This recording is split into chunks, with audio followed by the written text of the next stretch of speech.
Hi folks, another Tuesday practice session, starting the new year off right, and how can we do that better than spending some time working on separation.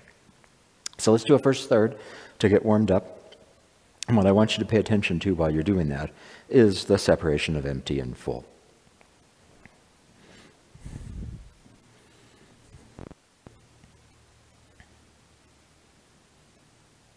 And go ahead.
So separating empty and full.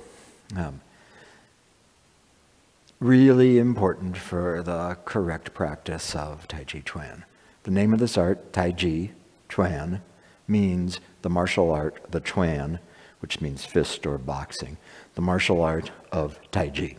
And Tai Chi is the yin-yang symbol, what we call the yin-yang symbol. This is the art that is patterned after separation of yin and yang, or separation of empty and full. In Chinese thought, there's a whole bunch of paradigmatic opposites, so polar opposites that we understand the world through. Empty and full is one of them, light and dark is one of them, yin and yang stands for all of this. So this is the martial art that has to do with separating empty and full. So we spend a lot of time, and do this with me now, stand on one leg and put the other leg out in front of you. And you really want to be completely all your weight in the back foot so that you can float the front foot off the ground. Width of a sheet of paper, 1/8 of an inch, without changing anything in the rest of the body. Now do it on the other side. One leg, other leg is out in front of you, balanced such that that front foot can float the width of a sheet of paper off the ground. Nobody but you knows if it's touching the ground or not, and you know it's not touching the ground. So you're really, really, really completely in the back leg. So that's a testing technique for seeing if you've managed to separate the weight. And so this can be deceptive, because what ends up happening is you're in a position and you end up using force and strength to pry the front foot off of the ground. And that is exactly wrong. I mean, as a bare beginner, we'll be pleased if we see people who are actually prying their foot off the ground, because that means they've established enough of the rest of the shape to be able to get that foot off the ground. Because if I have weight in it, no matter how much I pry, it either just falls back down, or I pry and I move my body. And so we're trying to help you see if you're moving the body or not, because that tells you that you were not in the state of separation in the first place. But the important thing is figuring out, how do you change your shape? How do you get your balance such that that foot really can float without effort? So the reason we say just a width of a sheet of paper off the ground, 1/4 of an inch, is because we don't want you to make a big change. It shouldn't be different if the foot is off the ground or on the ground. And what that means is the whole leg and the body needs to be arranged such that it's balanced off the ground, just exactly the same way that it's balanced if it reaches the ground. So you're not making a change in the body when you do this. It's a very, very tiny shape change. You're changing your shape just enough that the balance structure was on the ground, and now I make a minute change so that that exact same structure no longer has the foot on the ground. So there's really almost no difference between them. And that's why I say nobody but you knows if your foot is on the ground or not. So in order to do this, you need to get your structure correct, and you need to have your balance right. And you can do that even if you're not able to physically separate. So if your current physical situation is such that you actually can't float that foot off the ground width of a sheet of paper without changing anything else in the body, you can still be working towards correct separation where it's almost separated, but you want to beware of forcing it, which would cause you to change the rest of the body and would take you away from that correct shape, that correct balance, in order to really make this happen. So I want to spend some time this morning on the technique for separating. How do you actually get this whole shape to work so that it's truly balanced? And then we'll bring it back into the form. So again, it's not just a matter of getting the foot off the ground, which you can do with force. So do this with me. Stand on one leg, put your other leg out in front of you. And I want you to use force. I want you to pick your foot up off of the ground. And when you do that, I want you to feel what that does to the leg, to the abdomen, to the whole body as you lift it off the ground. So feel the muscles that you're engaging when you do that. Now, it's great if you weren't able to externally separate before, and now you're at a place where you can pick that foot up. That's great. But what you want to do now is start working so that it happens because of balance. So change legs and pick your other foot up off the ground. Pick it up. Notice what tightens in the leg, what tightens in the belly. Notice that you're actually using force to do that. And now notice what the direction of motion in the leg is. The direction of motion in the leg is all coming up. You'll feel when you do this, excuse me, you'll feel when you do this that everything in the leg is rising. You'll feel that the hip is coming up and the knee is coming up, as well as the foot. Everything in the leg is rising. If you do it on the other side, everything in the leg rises when I lift it. I feel my hip rising, I feel my knee rising, I feel my foot rising. So that's an indication that you're using force. Instead, what you want to do is you want this to be like a teeter-totter, a seesaw, where it's balanced and the parts move in different directions. And in particular, you want to pay attention to the sit bone of the empty leg and the knee of the empty leg. And the two of those have a little yin-yang relationship. In order to have this foot come off the ground, you want to feel a dropping in the sit bone and a slight rise in the knee. And at the same time, you may find it useful to turn the waist some. So you start out facing the corner with your foot, and as you turn towards the front, let the front of the hip joint come in, let the sit bone drop, and let the knee buoy. So do that, and just work it. We'll work it both sides. Start out on a back foot with one foot towards the front. You're faced slightly to the corner. Get as empty as you can in the front foot, and now let yourself turn towards that leg, letting the front of the hip joint come in, feeling that the sit bone is dropping, and feeling that the knee is floating. And notice, just like we were doing when we were forcing it, notice where you're using tension to do that. Relax those muscles, let yourself turn back slightly to the corner, and rebalance again. Turn towards the front, front of the hip joint comes in, sit bone drops, knee buoys, leg comes off the ground. So I'm starting out facing to the corner. As I come in, I turn towards the front. I feel that the front of my hip joint comes in towards the body. As that's happening, I feel that the sit bone drops and the knee buoys. Here's the little teeter-totter happening. So you're changing your balance and your shape very slightly to get that leg off the ground. Do it on the other side now. Standing in the other back leg, front foot is out, as empty as you can get it. And now you're going to change the shape. You start out facing the corner. You're going to let the front of your empty hip joint come in, which will turn you back towards the front.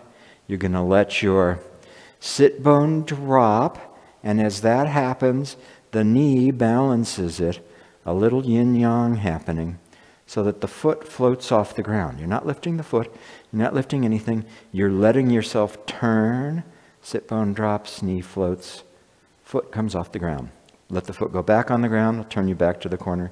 Turn towards the front, sit bone drops, knee floats, foot comes off the ground. Let it go back down, relaxing the muscles. Turn you slightly to the corner. Turn back to the front, front of the hip joint comes in, sit bone drops, knee buoys, foot floats off the ground. Back to the first side. I want you to really try to get this.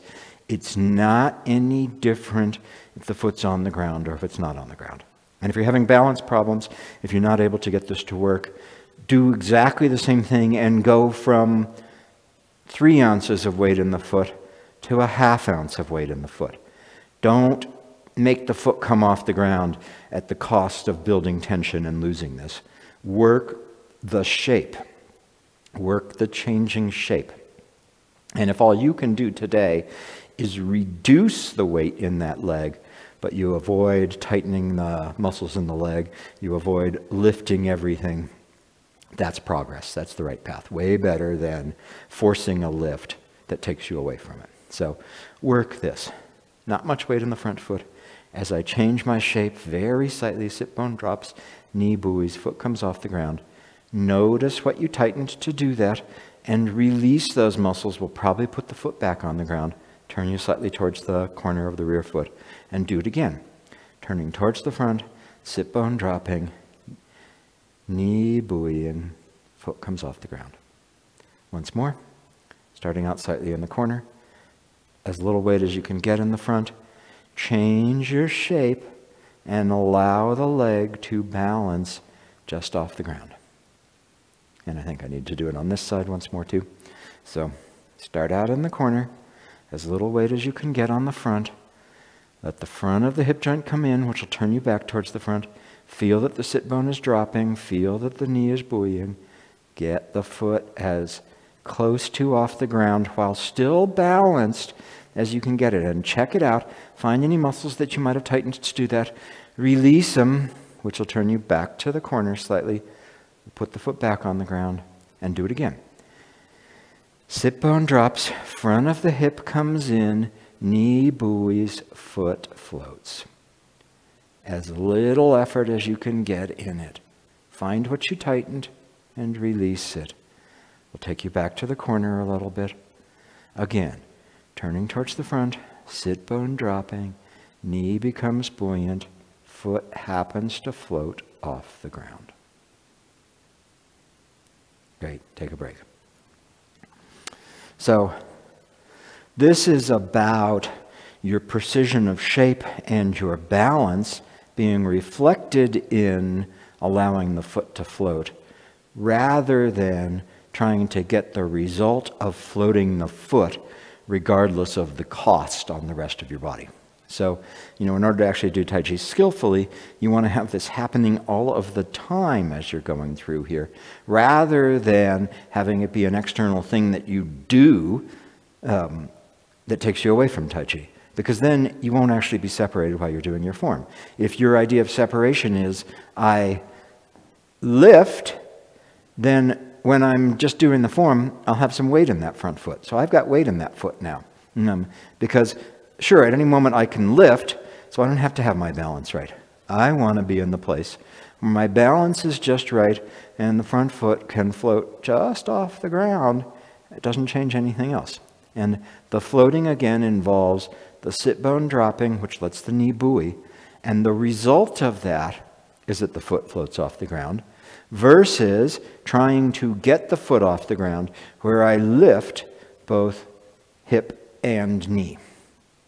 So, you really want to get this feeling and this attention to the shape and the balance, and then bring that into your form, versus going for the external effect of pulling the foot off the ground. Now, we do the external effect of pulling the foot off the ground. When you're first learning, we'll have you stop at all of the places, and we'll want to see that you can pick that foot up, because it's really easy to not know. It's really easy to think, oh yeah, everything's good, I'm separated, and then when we say pick the foot up, you realize you have to move the body. And you can see me moving back in order to do this. And what that means is that when I finished rollback and I got here and I thought everything is cool, I was wrong. Because in order to pick that foot up, I'm going to have to change my shape.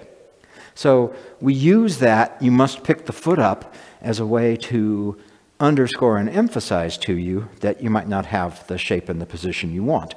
Once you get that, then picking the foot up is less interesting.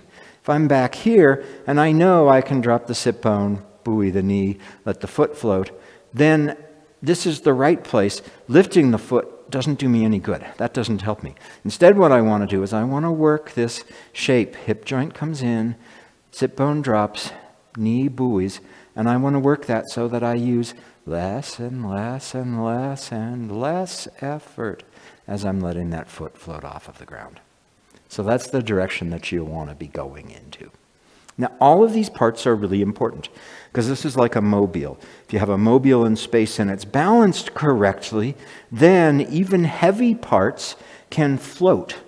Now, if the mobile is not balanced correctly, then heavy parts will fall down onto the ground. So you want to get all of the shape just right, and it involves all of these pieces so that your legs, which are actually fairly massive, can float just off the ground. So I said this, but there's a bunch of parts. One of them is that the front of the hip joint has to come in. So it has a motion that goes like this, in. At the same time, you want to feel the sit bones dropping and the knee becoming buoyant. Don't worry about lifting the foot.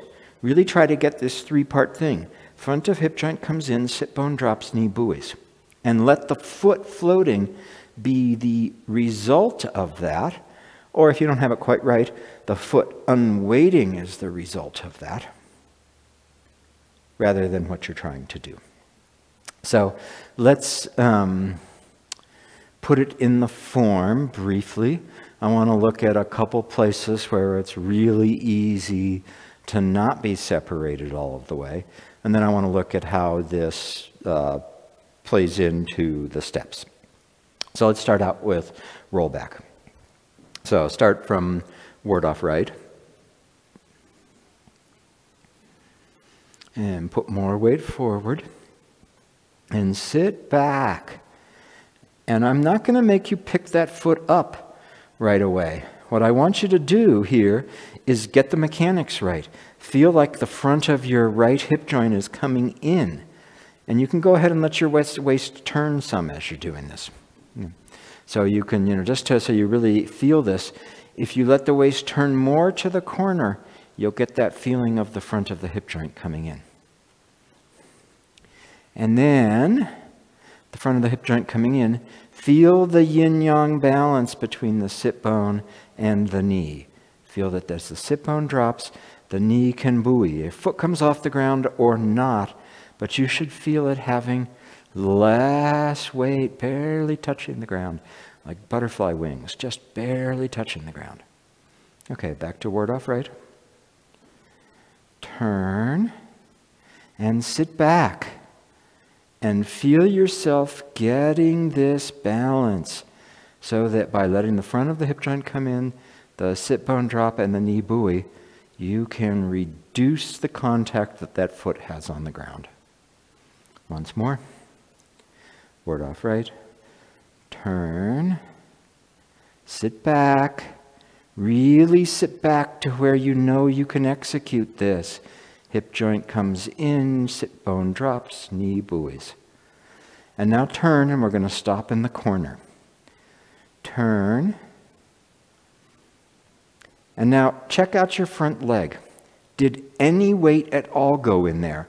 Or can you do the same thing here of letting the sit bone drop the knee buoy and let the foot come off the ground?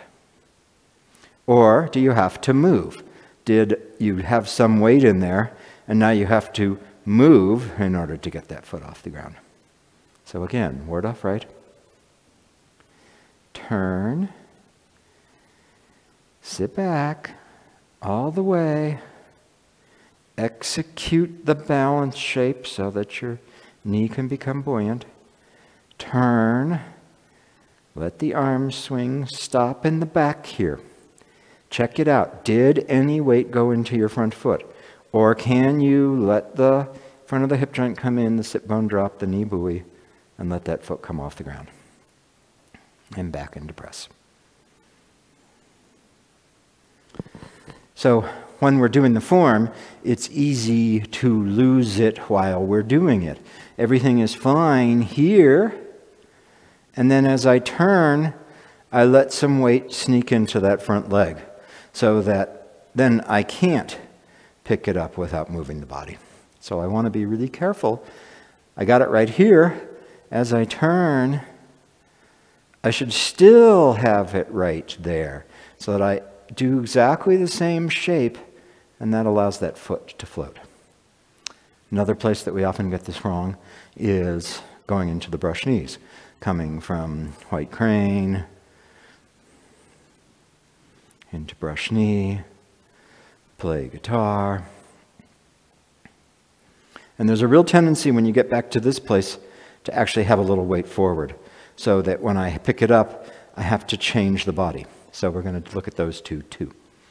So starting out in white crane, you got Beth facing the canonical direction. And so here, this should be really easy. Do the thing, let the front of the left hip joint come in, let the sit bone drop, let the knee buoy, and let the left foot float just off of the ground. Just off of the ground. Okay, and now turn. Stop in the rear corner. Notice what's going on in your empty left leg. Do you still have the 2 points of the ball connected in the tripod? And can you do the same shape now? Let the front of the hip joint come in, let the sit bone drop, let the knee buoy, and let that foot come off the ground. Did anything change? Did you have to tighten your belly? Okay, sink, fold, and step. And shift. Brush knee. Gather into the front foot. Replace the rear foot.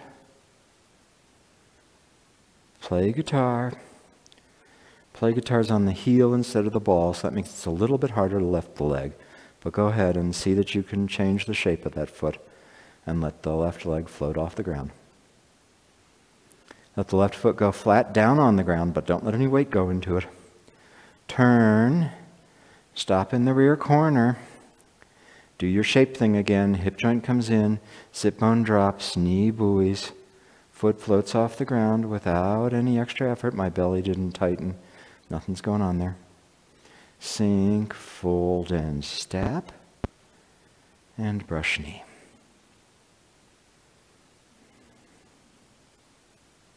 Take a break. We'll do that again. But I want to talk about ball versus heel. The meaning of the heel is rooting. The meaning of the ball of the foot is mobility, changing. So you'll notice that almost exclusively when we're about to take a step, the foot will be on the ball of the foot rather than the heel. And when we take a step and we're going to shift into it, the foot will connect with the heel and then we'll go. So the heel gives you a different quality of connection to the ground than the ball, even when you're separating the weight.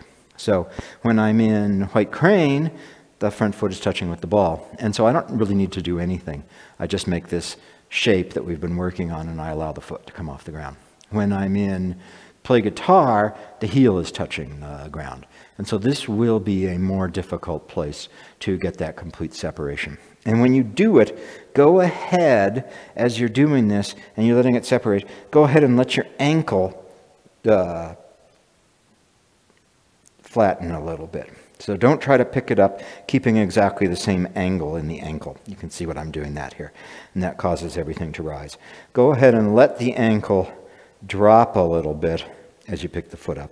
That'll make it easier for you to pick it up. And while we're going from play guitar into brush knee, right here at play guitar, the first thing I do is I let the foot make that shape. The ankle flattens and the foot goes down on the ground. As I turn and I come back towards the front, this rebalancing will float the heel. So that now you're just touching with the ball. So that it's easy to get that to step. It'll be much harder if you try to keep the ankle angled as you go through all of this and come back with the ankle still held and then try to move the foot. So go ahead and let the foot relax down to the ground. So let's do this again. White crane.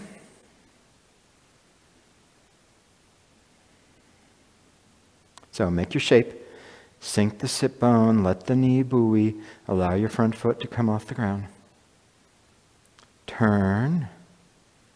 Notice the changes in the left leg, stop in the rear corner. Make that balance adjustment again.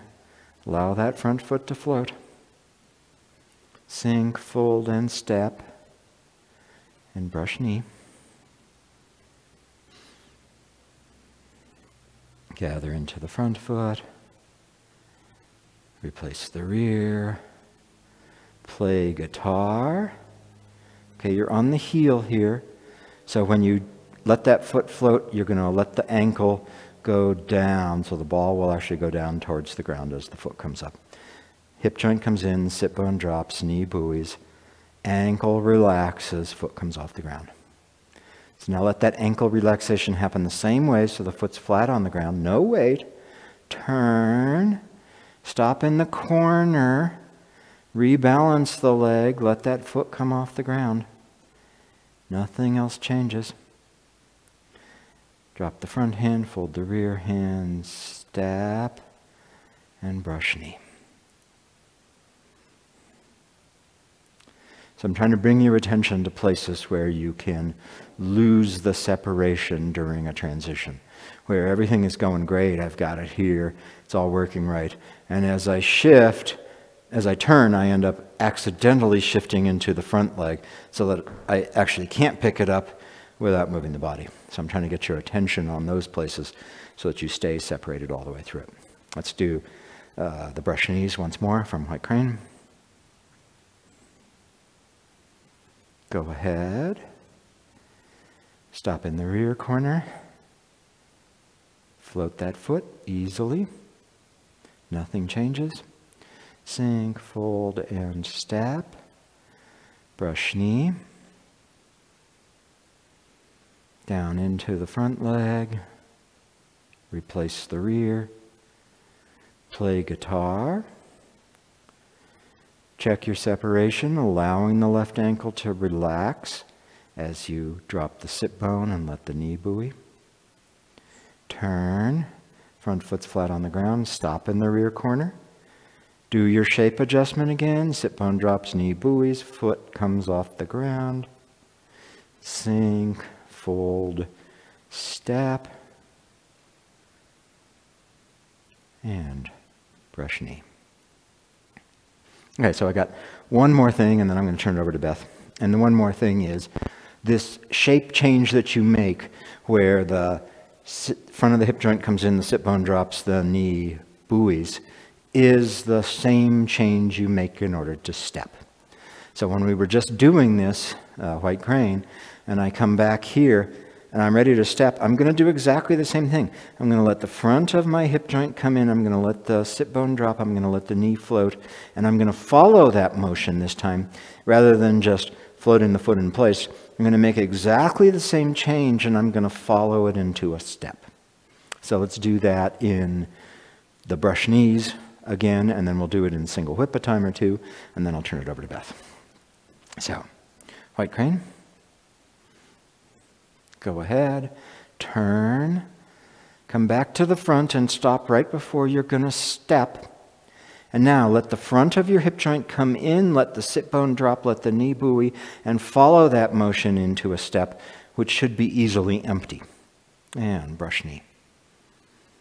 Gather, replace the rear foot, open and close. We're going to stop right before we step. So turn, front hand drops, rear hand folds. Stop right before you step. Make that shape change. Hip joint comes in, sit bone drops, knee buoys. Follow that till the footsteps. Brush knee. Again, white crane. I'll stop you right before the steps, and then I want you to make that shape change and let that affect the step this time. So go ahead. Stop right before the step. Rebalance and watch that move the foot. And brush knee. On to play guitar.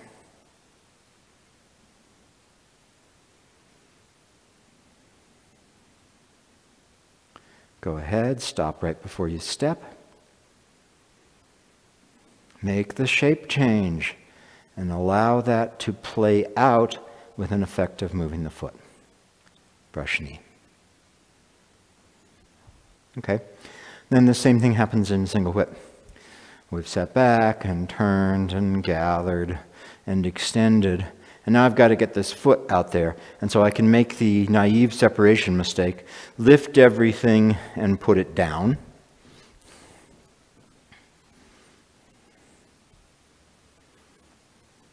Lift everything and put my foot down.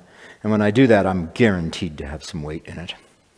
Or I can make this same balance adjustment again, where the front of the hip joint comes in, the sit bone drops, the knee buoys, and now the foot is easily floated, and I follow that motion and let it play out to the foot stepping, and then I finish. So let's do push into single whip a couple times, and then we'll work on this some other places in the form. So go ahead, sit back, turn, shift and turn, extend the hook, and now hip joint comes in, sit bone drops, knee buoys, watch that move the foot, follow it, single whip. Again, Beth will face the canonical direction. I'll face so that I end up stepping towards the camera. Go ahead, turn, shift and turn, gathering the hook, turn to extend the hook, and now you're going to make that shape change. Hip joint comes in, sit bone drops, knee buoys, let it play out into the foot moving, single whip. Great. So you can spend more time working on this, and we will spend some more time in just a second. Let's do more of this. I want to look at a little more at the stepping. Let's start where we just left off with single whip, and then we'll look at some of the really big steps, because it's all the same mechanics. So one thing about taking these steps is that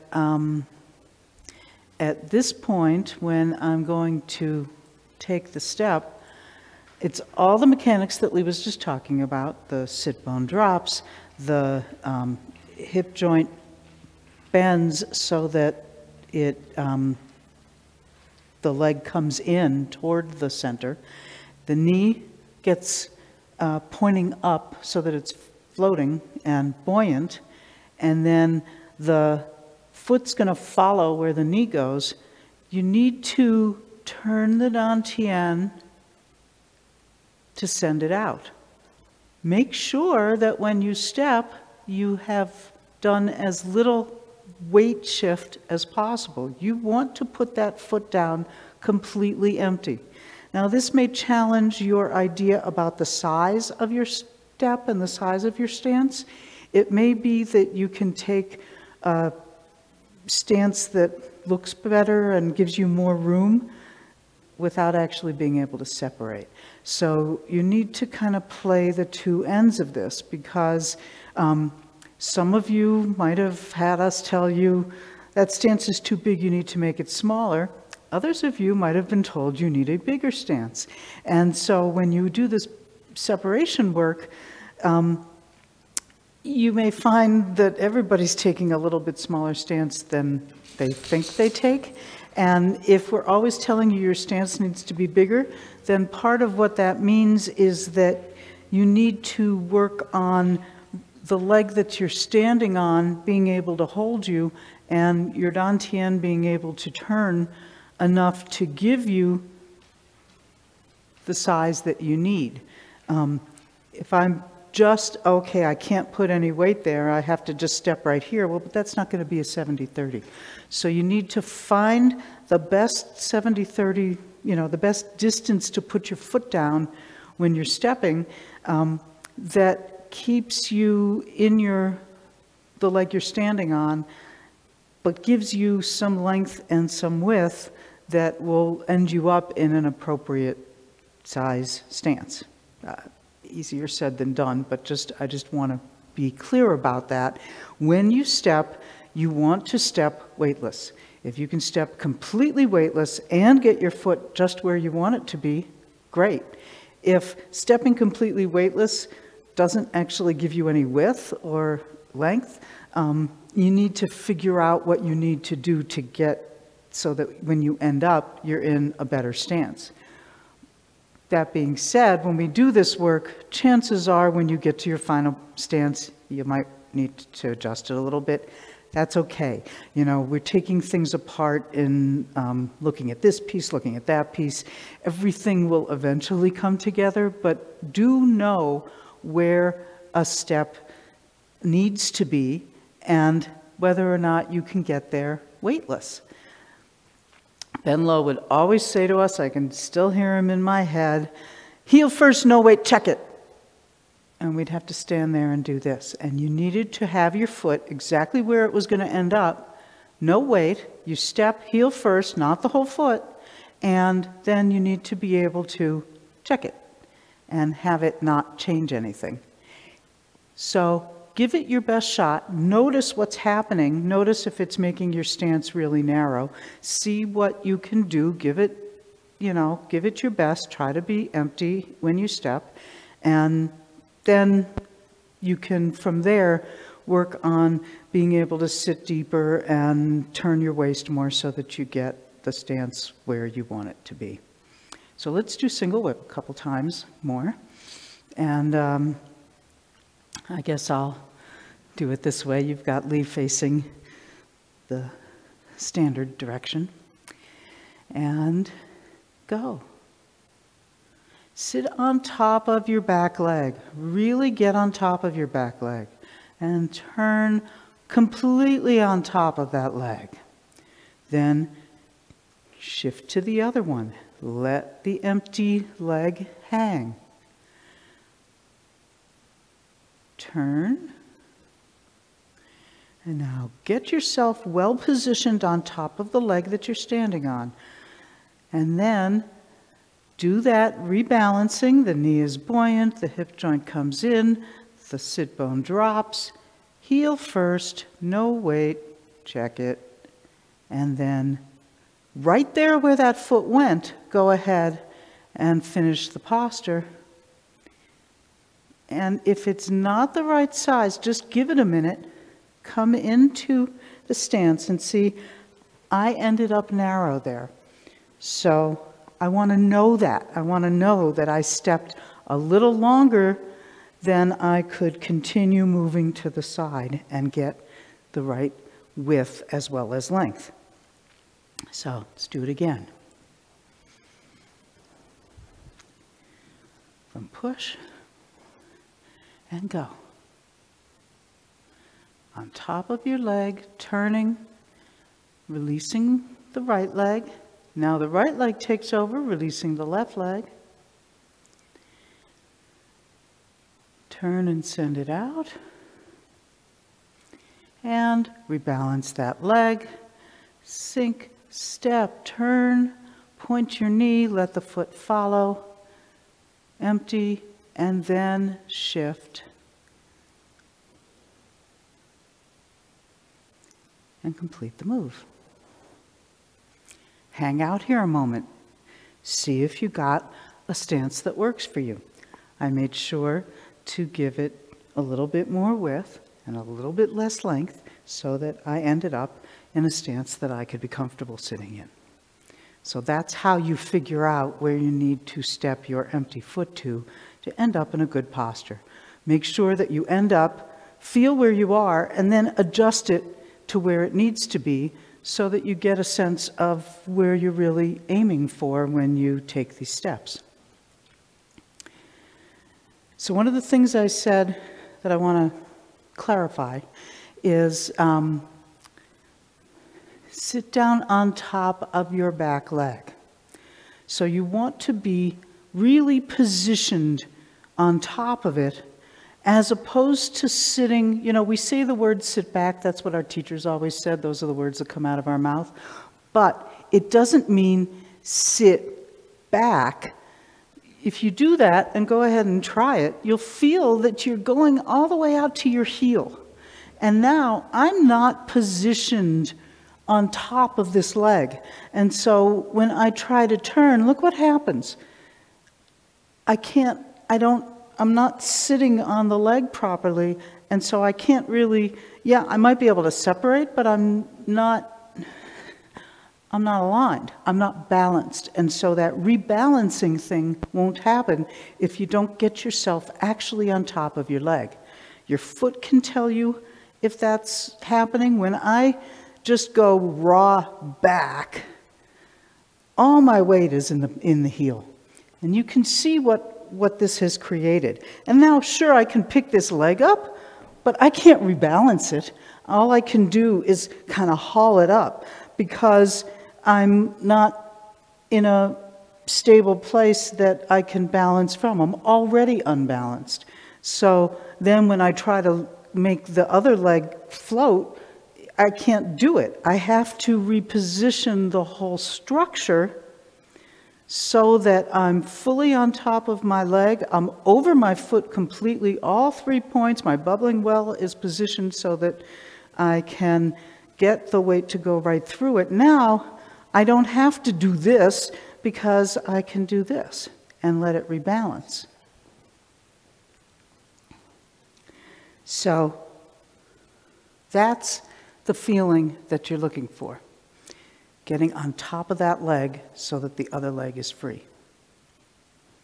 Let's do single whip again.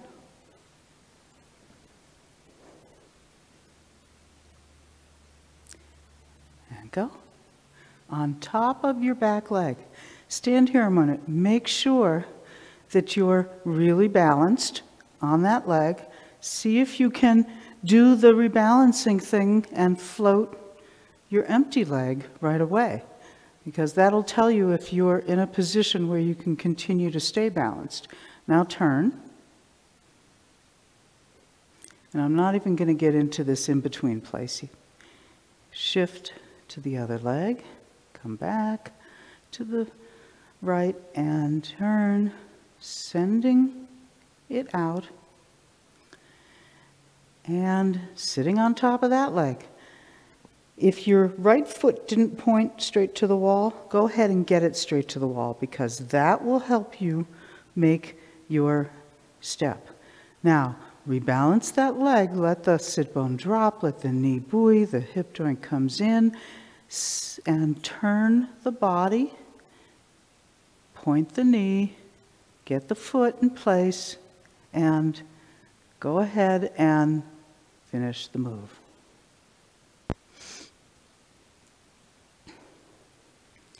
Hang out, see if you ended up where you can be stable. And then, just for fun, sit on top of your back leg and verify that you can still pick up your empty front foot. Because, take a break, one of the things that happens is, oh, okay, I'm gonna be really assiduous and get my foot where I can separate, and then when it's time to actually shift, I give it a little bit more. And then I end up in a position that I can't actually separate in. The best way to be able to sit onto the back leg and float the front leg is that when you step with the front leg, you put it actually where you can separate, not giving it a little bit more at the moment that you go to shift, and then losing your ability to be able to separate. Yeah, so you saw what Lee just did. People do that all the time. There's some desire to give it a little bit more, and that actually takes you away. If you want the step to be longer, what you're going to have to do is get your legs stronger, be able to sit deeper. If I step here and I want it to be here, I can't get there from here. I have to get there from here. Now I can put it out and still separate. So that's the process of getting your stance longer. But don't worry about that. Make sure that you get an empty step and see where that takes you, and then work from there. Now let's try it in a more difficult position. Let's do it in Embrace Tiger. So, you know where we are. We've just finished doing the first third. Your hands are crossed, you're sitting down, and go. Drop the hands, turn the waist. And what do you do with your right leg? Drop the sit bone, bring in the hip joint, float the knee, and then open toward the direction you're going. Now, I'm not going to make you stop and check the foot when you step with it, because these are difficult places, but you want to be able to be in a place where you can separate then if you sit into the back leg. That will tell you if you stepped empty in the first place. Let's do it again. Sitting down, hands crossed, and begin. Weight in the left, hands drop. Open, rebalance, step out, and shift.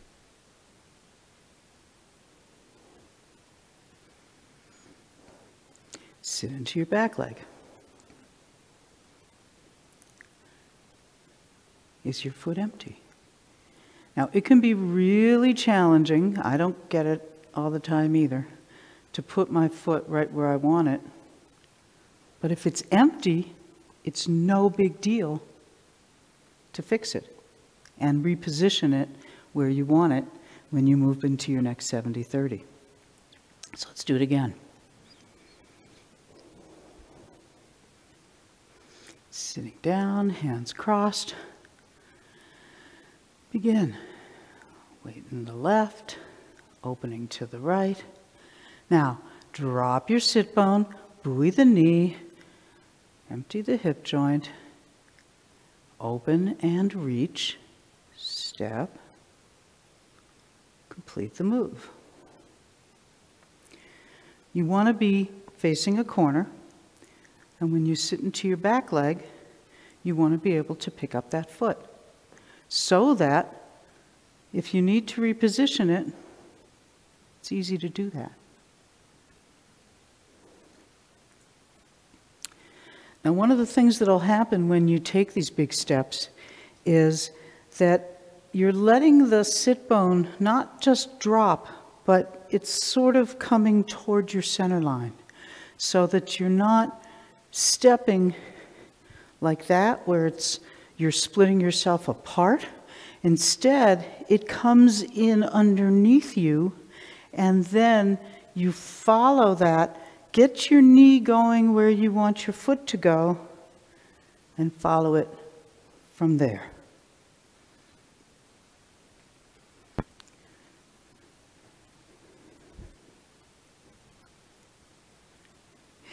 If you can keep your body upright, it will help. There's always a bit of a tendency in these big steps to do something like this and kind of lean to try to get that leg out there. But you saw what happened. Not only did weight go instantly into my stepping foot, but I had no balance. So try to turn. That's part of this getting on top of your leg, is to turn so that you really can free this hip joint, release the, drop the sit bone, free the knee, and then from there, keeping yourself upright, you can open toward the direction you want to go, pointing the knee and letting the foot follow it. So the two go together. If I'm trying to reach with my whole leg, what's going to happen is I'm going to end up losing my body upright as well. If you can keep your body upright, then you'll bring your sit bone in underneath you, and then it's really a matter of this happening to get it out there, not this happening to get it out there. The other thing about this is that we don't want to step behind us. If you want to step behind yourself, then you can practice repulse monkey. That's the one where we step behind ourselves. Otherwise, I don't want to do this move and be coming toward Lee this way. That's not going to do me any good. I want to come actually toward him if I'm going to do something. I don't want to do this passive-aggressive thing of, you know, if I actually have someone else there that I'm working with, I'm not just throwing a leg out there for him to do what he wants with it. I want to be in a relationship with him as I step. Let's watch Lee. Yeah. So that you're actually going where you're headed. In your mind, you know where you're going, and you have awareness going there. That can be really tough with these big steps. You think, oh, I got to get all the way over there. Well, I better just put my foot back here, and then I'll end up with my foot pointing where I wanted it to go. But you see what happens there? That's not useful. That's not functional.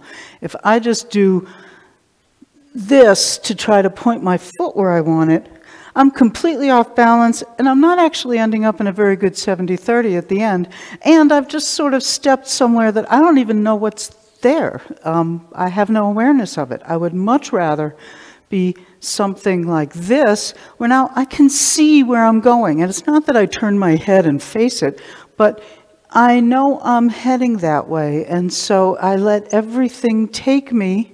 And you can, you know, I'm doing this slowly, so I'm sort of stopping and moving my foot along, but I'm not putting weight in it.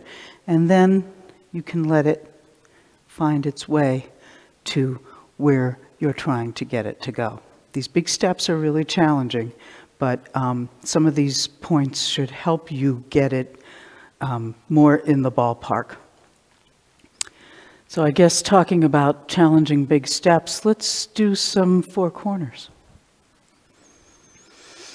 So start at single whip. There's no point in me facing a different direction.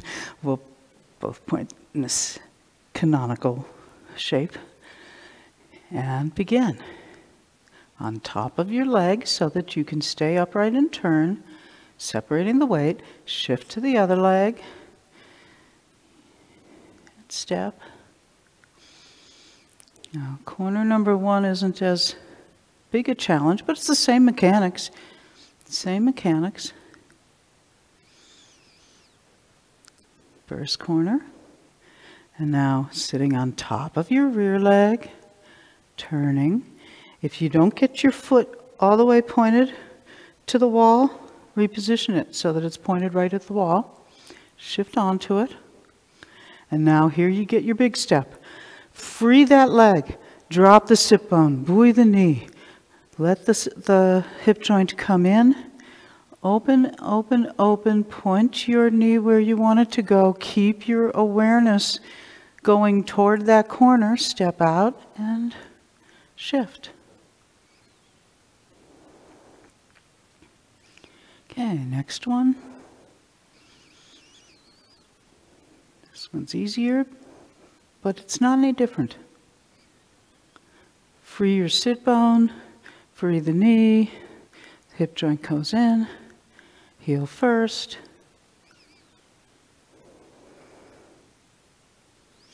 And another big one. Getting yourself well positioned on top of that leg. Bring the other foot around. Make sure the toes are pointing to the wall. Free your sit bone, knee is buoyant, hip joint comes in, open, open, open, awareness of the corner, and you're there. Rest your legs. So this problem of separating and stepping is the same problem of just standing here and emptying your leg. It's the same quality of rebalancing. If it's an easier step or a harder step, that just complicates the effort that you have to make to get your foot where you want it to go. But the mechanics don't really change. You want to free, let the sit bone drop, let that make a little yin-yang in your leg. So you can think of the sit bone is going down, and as that happens, the knee comes up, and the two happen because this place here, there's an inward motion, and that helps this drop, this come up, so now you got your little yin-yang going in your leg, and then from there, it's all about the leg you're standing on being stable enough, strong enough to hold you, turning the waist, this part back here, so that you can aim where you want it to go, and letting the foot follow the direction, heel first, without putting weight in it. And then you shift. So you can use this bit by bit to work on the more difficult steps, and in the easier steps, it's the same thing. So work on this, look for these places that you don't have that quality to step, and figure out what's missing. It could be the leg you're standing on, not necessarily the one that you're trying to step with, because if you don't have that stability and uprightness on the leg that you're standing on, it's going to be very hard to rebalance the other leg. So just look for all of that. Let's do one more round of four corners just for fun, and we'll close there.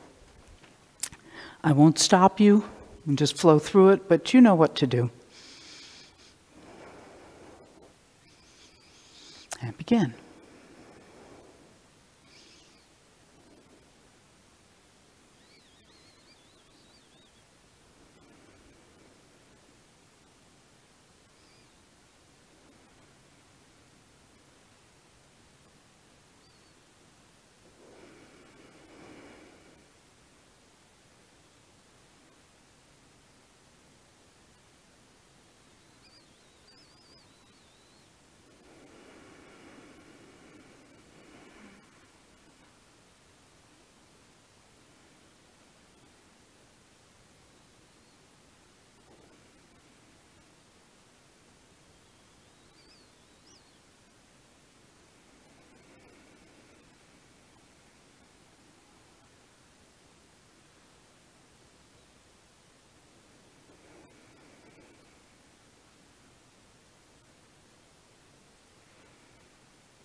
So, separating empty and full, the crux of this art.